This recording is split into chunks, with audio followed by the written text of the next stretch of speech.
entonces las mocetas, bueno, y también los mocez, jugaban a los pitos. Y ya me gustaba horrores jugar a los pitos, pero me salía poquísimo y fatal. Y me los compraba. Me daban 6 pitos un perro. Pero aquellos 6 pitos me duraban un Jesús, nada. Y entonces, cuando ya no tenía perro, ni tenía pitos, ni tenía nada, me iba a la fábrica de las gaseosas y rompeba las botellas para sacar los pitos de cristal. Y los mozos más grandes jugaban mucho al trinquete. El trinquete era el trinquete, en fons, es lo que está debaix de casa al cura, sí. Y esa pared tan recta de casa Teresa. Sí. Sí, y así jugaban los mocez a pilota, pero a mano.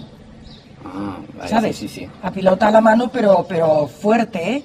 Sí, y todos los domingos. Yo creo que me ceba mal, Claro que fa mal.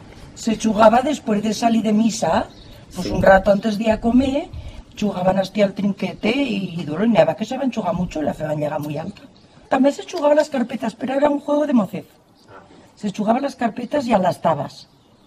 Y yo eso, no sé que las carpetas se feban con las cartas de la baraixa, pero se feban chiquininas, no sé cómo las doblaban, y eso feban los mocez.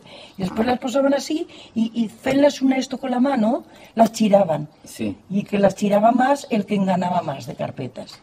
Sí. Y las tabas también no sé qué feban. Es que las tabas eran con ese hueso, ¿no? Y ese hueso que sale en los tobillos de las unusaones, de las cravas y de los corderos. Sí. Pues otro muy gracioso, feban la carrera de candils también. Y sí que me suena. ¿Has sentido el de candil? Y se me suena, Pero sí. no lo habrás feito tú. No, yo no. Te l'habrás de vergüenza. Uy, yo un poco sí.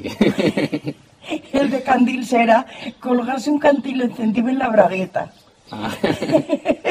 Y entonces se tenía que ir caminando, pero sin pocos patarraos, ¿sabes? Sí, y con miedo de que no se encendiese nada. Sí, que no sé.